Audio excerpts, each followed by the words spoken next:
The shotgun market is changing fast, and not every model will survive. Some guns that looked great on paper are failing hunters and shooters when it counts. Others have quality control issues that manufacturers refuse to fix. A few are being quietly phased out as companies shift focus to newer designs. Whether it's extraction failures in the duck blind, rust problems after one season, or cycling issues that leave you with a dead trigger, these 12 shotguns have earned their spot on this list. Here's what you need to avoid in 2026.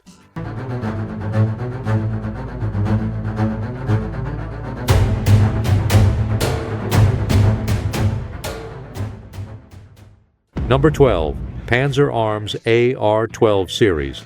The Turkish-made Panzer AR-12 looks tactical and modern with its AR-15 style controls and detachable magazines. That's where the appeal ends. This shotgun has become notorious in shooting forums for chronic failure to feed and failure to eject issues. Shooters report spending more time clearing jams than actually shooting. The core problem lies in the business model behind these imports. Panzer Arms USA operates as an importer, not a manufacturer, sourcing the cheapest available platforms from Turkey with minimal quality control. The gas adjustment system frequently seizes or gets stuck, making the gun essentially non-functional.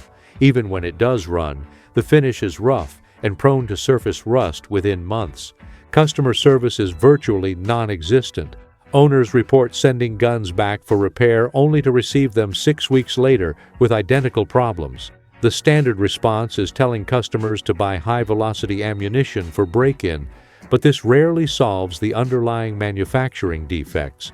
At around $400, the Panzer might seem like a bargain compared to a Benelli M4 it attempts to clone, but it's money wasted on a gun-shaped paperweight. The Bullpup BP-12 variant suffers from the same fundamental reliability problems. These are cosplay guns built for looks, not function. In 2026, avoid the entire Panzer lineup and invest those dollars in proven platforms from established manufacturers. Your time at the range is too valuable to waste on constant malfunctions. Number 11. Remington 870 Express. The Remington 870 was once the gold standard for pump shotguns. Then Cerberus Capital acquired Remington in 2007, forming the Freedom Group, and quality collapsed. The 870 Express models produced during this era have documented problems that tarnish the gun's legendary reputation. The most common issue is extraction failure. Poorly finished chambers cause fired hulls to stick instead of extracting smoothly. Owners report having to use excessive force to remove spent shells, with some requiring professional chamber polishing just to make the gun functional. The black oxide finish rusts overnight, even with minimal exposure to moisture. Hunters have watched their guns turn solid reddish-brown after a single wet hunt. Feeding and jamming problems plague these newer models. The shell carrier frequently malfunctions, and cheap Winchester ammunition exacerbates the issues, though the gun should handle standard factory loads without problems. The magazine cap loosens after 20 rounds, causing the barrel to rattle. These aren't isolated incidents, but widespread quality control failures. While Rem Arms has restructured the company after bankruptcy, the 2007 to 2020 era Express models remain problematic. If you find a pre-2007 Wingmaster, that's a different story entirely. Those guns were buttery smooth and built to last, but the Express models from the Freedom Group years should be avoided. Better options exist at similar price points that won't leave you fighting rust and extraction failures. Number 10. Stoeger M3000. The Stoeger M3000 represents the budget end of inertia-driven shotguns, using a Benelli-style action at a fraction of the cost. While some shooters report good experiences, an alarming number encounter serious reliability problems that make this gun a gamble. Extraction and ejection failures top the complaint list. The factory extractor is stamped metal rather than machined, with a weaker spring than Benelli's components. Shells get pulled halfway out of the chamber before jamming as the next round tries to feed. Many owners immediately swap to Benelli M2 extractors and springs, which shouldn't be necessary on a new gun. The carrier spring breaks in cold weather, a known design flaw that Stoeger addressed in newer production but didn't recall older models. Hunters using these guns below 20 degrees report complete failures. Feeding problems occur even after thorough cleaning, with shells catching on the barrel extension due to the slightly curved carrier design. Stoeger claims these are operator errors or break-in issues requiring 200 rounds, but that's unacceptable for a defensive or hunting shotgun. You need reliability from round one. Quality control appears inconsistent, with some guns running flawlessly while others fail constantly from the factory. The gun requires minimum 1 1/8 ounce loads to cycle properly, and even then, stovepipes happen frequently. Number 9. G-Force Arms Turkish Imports. G-Force Arms operates from Reno, Nevada as another Turkish shotgun importer, and their products share the same catastrophic reliability issues as Panzer. Whether labeled as different models, these are rebadged versions of the same Turkish platforms that prioritize tactical aesthetics over actual function. The identical cycling failures plague every G-Force model. Failure to feed and failure to eject aren't occasional issues, but regular occurrences that make these guns unusable for serious purposes. The materials and manufacturing quality simply don't meet basic standards for reliable semi-automatic operation. Customer support mirrors the Panzer experience, essentially non-existent. The company operates purely as an importer with no investment in fixing design flaws or supporting customers after the sale. Owners are left with expensive paperweights and no recourse when problems arise. The pricing might tempt budget-conscious buyers, but this is false economy. You'll spend more on ammunition trying to make the gun work than you would have saved versus buying a proven platform. 3 gun competitors who tried these guns quickly abandoned them for reliable options. The Turkish firearms industry can produce quality shotguns when proper oversight exists, as evidenced by guns contracted through major brands like Stoeger and CZ. G-Force represents the opposite end of that spectrum, cheap imports with zero quality control. Skip every model they offer. Number 8. Benelli M2. The Benelli M2 has served hunters reliably for decades, but recent production models have a serious and unaddressed problem that Benelli refuses to fix. The guns shoot unacceptably high, with patterns centered 6 to 12 inches above point of aim at 40 yards. According to Benelli USA directly, you will not find an M2 that shoots a 50-50 pattern. The company claims the M2 is designed to shoot 60-40 to 70-30 patterns, meaning the gun is engineered to hit high. Some guns produce essentially 100/0 patterns at just 21 yards, with almost all pellets striking above the aim point marked by Benelli's own technicians. This isn't a minor adjustment issue. Hunters report missing 25 to 30 pheasants in a season after switching to the M2, questioning their abilities before discovering the gun shoots ridiculously high. Even after sending guns to Benelli for adjustment, they return with the same problem. Benelli USA states they have no control over what Italian manufacturing produces, and no fix is planned. The Benelli click issue compounds the frustration. If you pull the bolt back slightly to check the chamber, the gun fails to fire when you pull the trigger. The hammer rides the bolt down, requiring a complete cycle to reset. For $1,800, you deserve a gun that shoots where you aim. Until Benelli addresses this at the factory level, the M2 represents poor value despite its otherwise solid inertia system and reliability. Number 7. Cheap Turkish over-under shotguns. The bottom tier of Turkish over-under shotguns flooding the American market represents everything wrong with fly-by-night importing operations. These guns pop up under random brand names, sell for $300 to $500, then disappear when their reputation catches up with them. A veteran gunsmith with 50 years' experience describes them bluntly: soft parts, cast parts, unregulated barrels, and general poor quality. The sear engagements wear out so quickly that he can recut them with a file, whereas quality parts are too hard for files to cut. Firing pins break from dry firing, revealing low-quality metallurgy throughout. The locking lugs and friction parts wear rapidly with regular use. Wood-to-metal fit is terrible, with bubbled wood in fore ends and steel burrs on receivers. The finish work looks rushed and cheap. These guns might function adequately for occasional hunting, but shooting them regularly accelerates wear to the point of failure. Getting parts for repairs is nearly impossible. The importers often don't maintain inventory, and when they fold and rebrand, support evaporates entirely. Number 6. Winchester SXP Tactical Variants.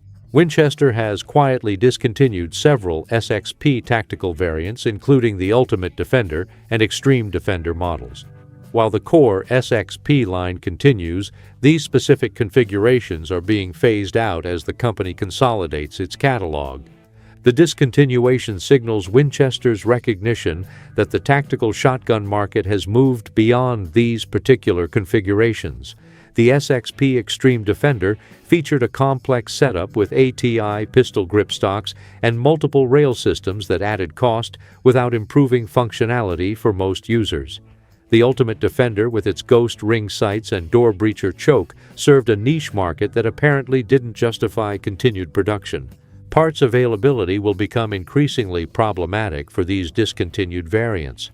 While Winchester maintains support for legacy products, specialized components for these tactical models may become scarce. If something breaks on your Ultimate Defender, finding the exact replacement parts could prove difficult.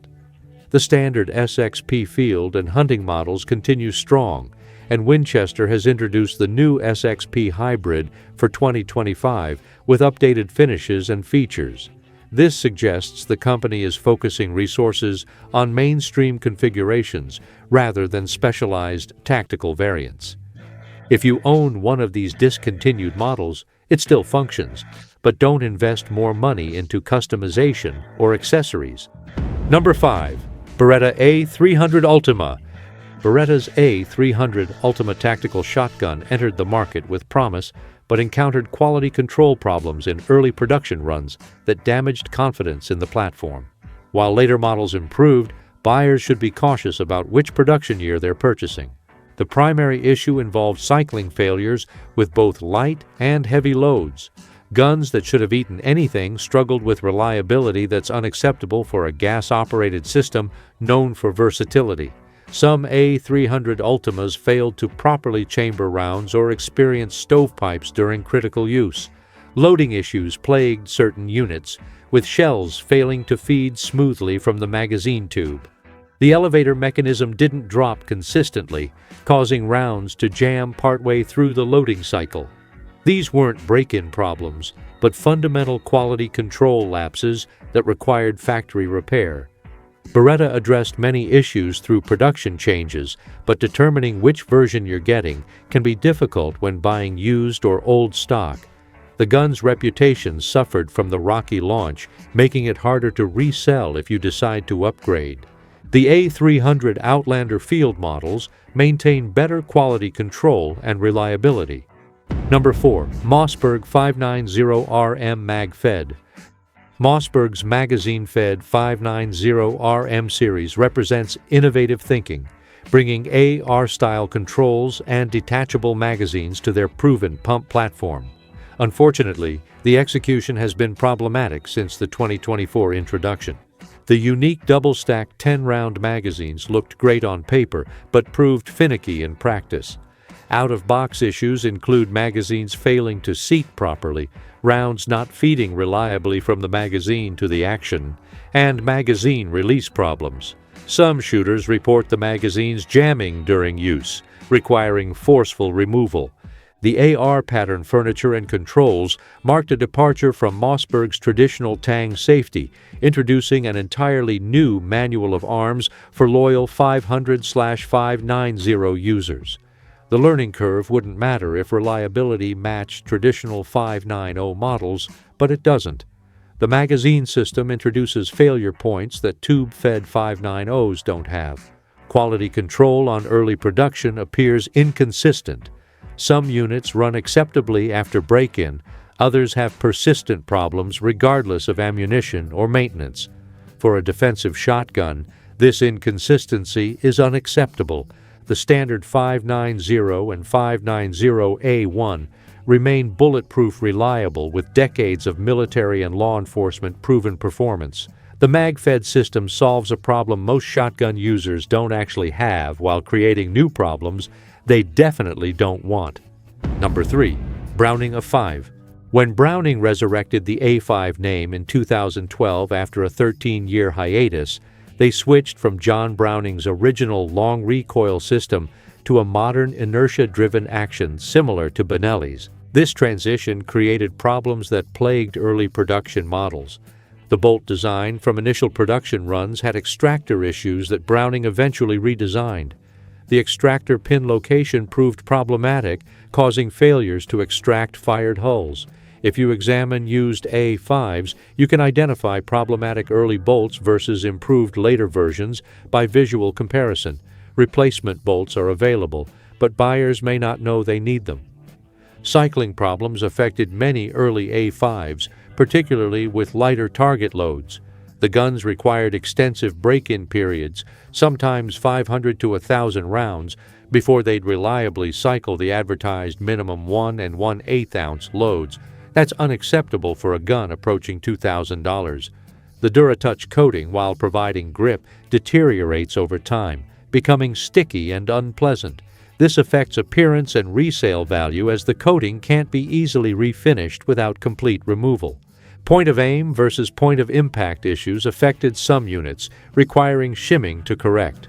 On a quality gun at this price point, factory fit should be correct. Production delays on new gauge introductions, like the repeatedly postponed A520 gauge, suggest ongoing manufacturing challenges. Browning clearly hasn't perfected the A5 platform.